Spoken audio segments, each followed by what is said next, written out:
Good morning students. Last lecture में हमने chapter number 3 में हमने what is our system of elections के बारे में जाना, जिसमें हमने इलेक्टोरल कॉन्स्टिट्यूएंसीज के बारे में जाना था, जिसमें हमने गुलबर्ग की लोकसभा कॉन्स्टिट्यूएंसी और गुलबर्ग डिस्ट्रिक्ट का मैप कंसिडर करा था, एज एन एग्जाम्पल लिया था।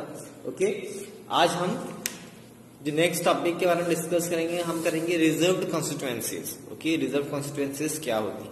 Okay, our constitution entitles every citizen to elect her or his representative and to be elected as a representative. The constitution makers, however, were worried that in an open electoral competition, certain weaker sections may not stand a good chance to get elected to the Lok Sabha and state legislative assemblies. They may not have the required resources, education and contacts to contest and win election against others. Those who were influential and resourceful may prevent them from winning election. If that happens, our parliament and an assembly would be deprived of the voice of the significant section of our population. Like जैसे हमने last class 8 में हमने marginalized section of our societies के बारे में जाना था, जहां पर बेसिकली एससी और एसटी कम्युनिटीज के पीपल बिलोंग करते हैं, belonging to the tribal community, और जो डिप्राइव्ड क्लासेस हैं या फिर लोअर कास्ट ऑफ पीपल्स हैं। तो जब हमारा कॉन्स्टिट्यूशन फ्रेम हो रहा था, तो उस समय हमें कॉन्स्टिट्यूशन फ्रेमर्स को इस बात की चिंता थी कि ऐसे पीपल्स का भी योगदान होना चाहिए इन द डिसीजन मेकिंग और इन द इलेक्शन प्रोसेस। तो उन्होंने सोचा कि कुछ ऐसा किया जाए कि ताकि ये लोग भी इलेक्शंस में खड़े हो पाए। नहीं तो ऐसा होगा कि जो भी पावरफुल रिसोर्सफुल पर्सन है वो उनको या तो खड़े होने नहीं देंगे, और बाई चांस ये लोग खड़े हो भी जाते हैं इलेक्शंस में तो उनको जीतने नहीं देंगे, क्योंकि इनके पास ना इतनी उस समय की बात कर रहा हूँ, उस समय ना ही इतनी प्रॉपर एजुकेशन थी, ना इतना कॉन्टेक्स्ट थे कि इलेक्शन कंटेस्ट कर सके। So that is why our constitutions में कुछ इंक्लूड किया गया। ओके, जिससे कि ये पार्लियामेंट और स्टेट असेंबलीज में इनकी सीट्स रिजर्व करी गई, जिससे कि ये वहां पर इलेक्शंस कंडक्ट कर सके और एज एन रिप्रेजेंटेटिव अपने लिए जो अपने जो जिस सेक्शन से बिलोंग करते हैं, सेक्शन ऑफ सोसाइटीज से बिलोंग करते हैं, उनको वो अच्छी तरीके से उनकी वॉइस को रेज कर पाए।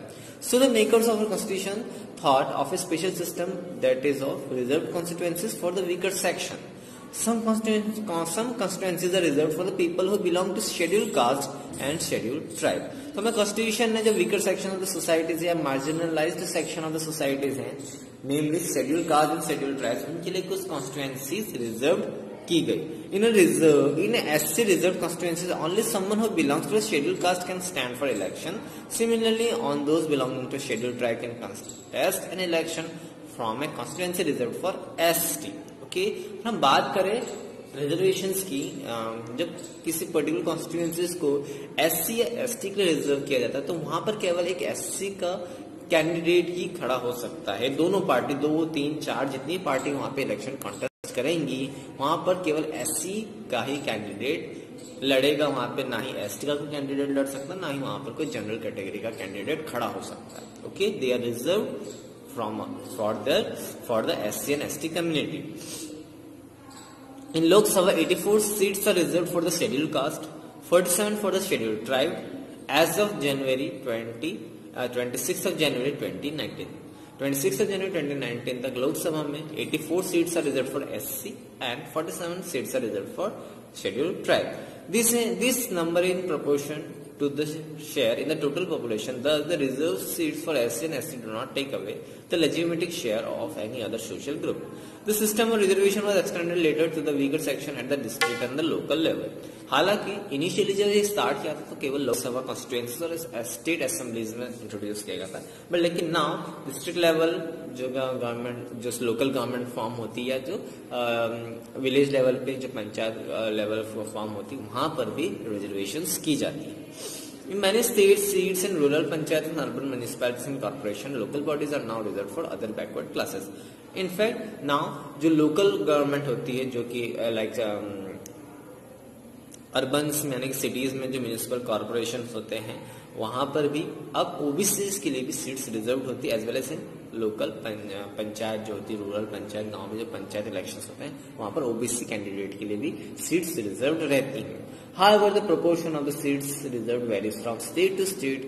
Similarly, 1/3 of the seats are reserved in the rural and urban local bodies for women candidates. इसके साथ साथ एक और चीज है, there are some seats which are reserved for the women candidates also. केवल वहाँ पे केवल women candidates elections लड़ सकती हैं.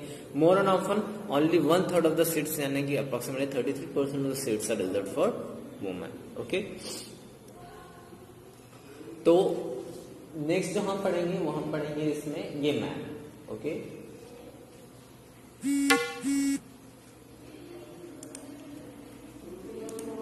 Okay, this is the map of our country. Okay, ये जो मैप है आपके लोकसभा कॉन्स्टिट्यूएंसीज का है, जिसमें हमें पहले से ही पता है कि 543 सीट्स जो होती है वो उस पर लोकसभा इलेक्शन कंडक्ट करती है 543 में. इसमें 412 जो कि व्हाइट कलर का ब्लॉक है, या जो जितने भी व्हाइट कलर का पोर्शन है हमारे इंडिया का मैप में, वो रिजर्व, वो वहां पर कोई जनरल कैंडिडेट्स इलेक्शन लड़ सकता है. इसमें एक और चीज मैं ऐड कर देना चाहता हूँ, जो भी जनरल कैंडिडेट्स की सीट है वहां पे कोई एससी कम्युनिटीज का भी इलेक्शन लड़ सकता है as per the requirements of that particular area.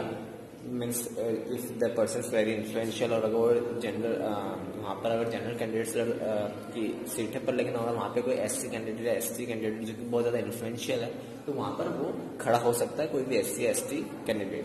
But जो रिजर्व है एसटीज के लिए जो कि है रेड कलर में, और एसटीज के लिए जो है ग्रीन कलर में, वहां पर केवल एससी या एसटी के कैंडिडेट से इलेक्शन टेस्ट कर सकते हैं.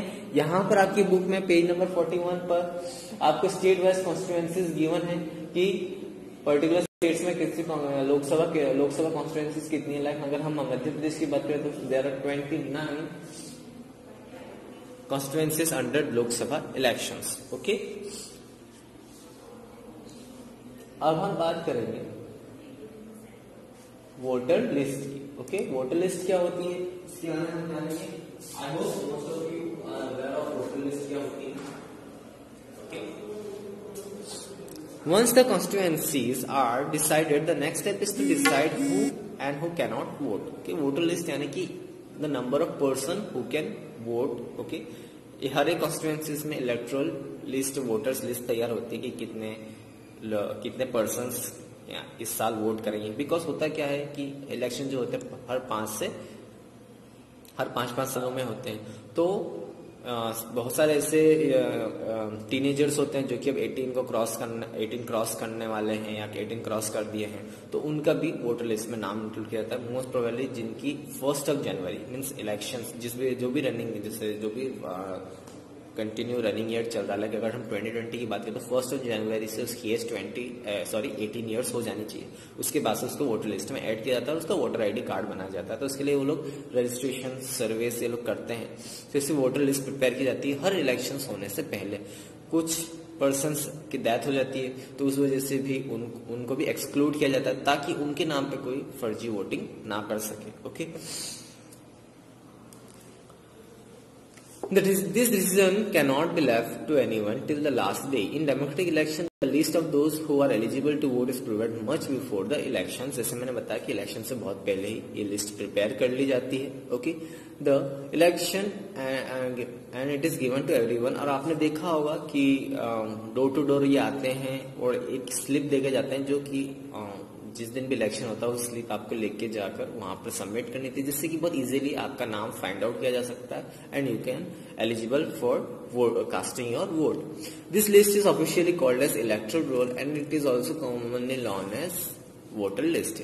इस लिस्ट को ऑफिशियली इलेक्टोरल रोल के नाम से जाना जाता है, but commonly in a local language we call it as voter list. This is an important step for it is linked to the first condition of the democratic election. Everyone should get an equal opportunity to choose representative. Earlier we read about the principle of the universal adult franchising.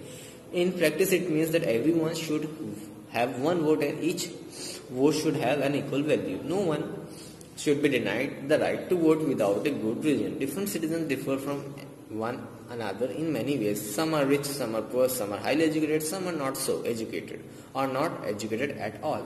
Some are kind, others are not so kind. But all of them are human beings which their own needs and views.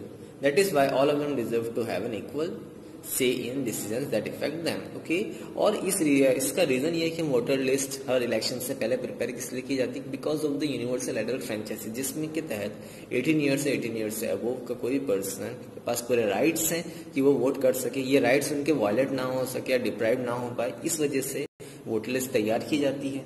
Because बहुत सारे ऐसे, because हमारे यहाँ जो motive है universal adult franchise का कि each vote have an equal value, इसके तहत सभी का इंक्लूजन करना बहुत ज्यादा जरूरी हो जाता है। लाइक जैसे इसमें एग्जांपल दिया है कि हर सिटीजन्स इक्वल है, हालांकि दे आर डिफरेंट, कुछ बहुत एजुकेटेड है, कुछ बिल्कुल भी एजुकेटेड नहीं है, कुछ थोड़े एजुकेटेड है, कुछ बहुत ज्यादा अमीर है, कुछ गरीब है, कुछ काइंड है तो कुछ rude, not so kind, but they are human beings, so they have the equal rights in making the decisions, because कहीं ना कहीं उनके बनाए, क्योंकि कहीं ना कहीं जो वो डिसीजंस लेंगे उन्हीं से उनका रिप्रेजेंटेटिव इलेक्ट होगा उनका as a leader. Okay, in our country all the citizens aged 18 years and above can vote in an election. Every citizen has the right to vote regardless of his caste or religion और gender. हमारी country में 18 year से above के कोई भी citizen vote कर सकता है irrespective of his caste, religion और gender. Some criminals and person with unsound mind can be denied the right to vote. हालांकि इसमें कुछ क्रिमिनल्स या कुछ ऐसे सर्टेन अनसाउंड माइंड या फिर लाइक हम यूँ बोल सकते हैं जो कि साइकोलॉजिकली जिनका माइंड सही नहीं है, तो वो केवल डिनाइड रहते हैं वोट देने से, otherwise all have the rights to vote. In it is the responsibility of the government to get the names of all the eligible voters put on the voter list. As the new person attaining age names are added to the voter list. Names of those who have moved out of place or those who are dead are deleted. अब इसमें voter list बनाने का reason जैसे मैंने पहले बता दिया था कि कोई भी नया पर्सन जिसकी एज अब 18 ईयर्स हो गई हो तो उसका नाम इंक्लूड करना, इसके साथ साथ एक्सक्लूजन करना उन नाम्स का जो कि यहाँ से माइग्रेट होकर कहीं और जाके बस चुके हैं किसी अदर कॉन्स्टिट्यूएंसीज में, या फिर ऐसे पर्सन जो कि डेड हो गए हैं तो उनका नाम उस वोटर लिस्ट से डिलीट कर दिया जाता है। A complete revision of the list takes place every 5 years। हर 5 साल में कंप्लीटली हर लिस्ट को रिवाइज किया जाता है। This is done to ensure that it remains up to date. Okay, ये सारा जो काम होता है ये सब इलेक्शन कमीशन के हाथ में रहता है और इसको अप टू डेट वो करती रहती है। In the last few years in this system of election photo identity card has been introduced. The government has tried to give this card to every person on the voters list.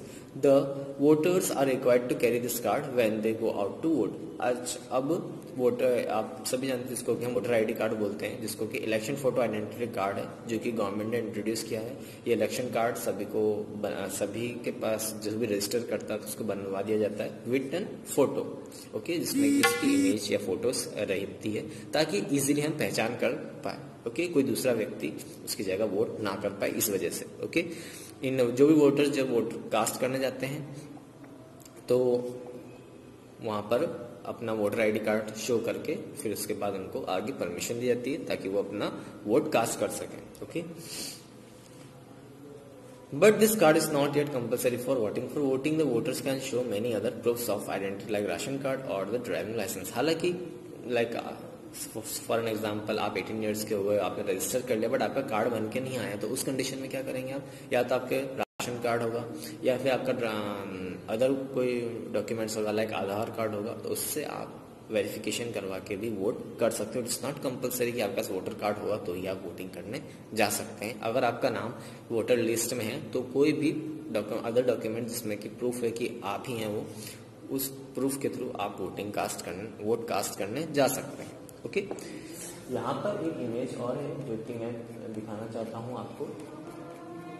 This is the electoral roll. Okay, कुछ इस type का रहता है जिसमें जिस भी constituencies होती है वहां पर उसका नाम लिखा हुआ होता है। लाइक ये मिजोरम डिस्ट्रिक्ट का है जहाँ पर तो इवाल नाम की डिस्ट्रिक्ट है जो कि एसटी कम्युनिटी के लिए रिजर्व्ड है। ओके, इसमें जो स्टेट है मिजोरम है।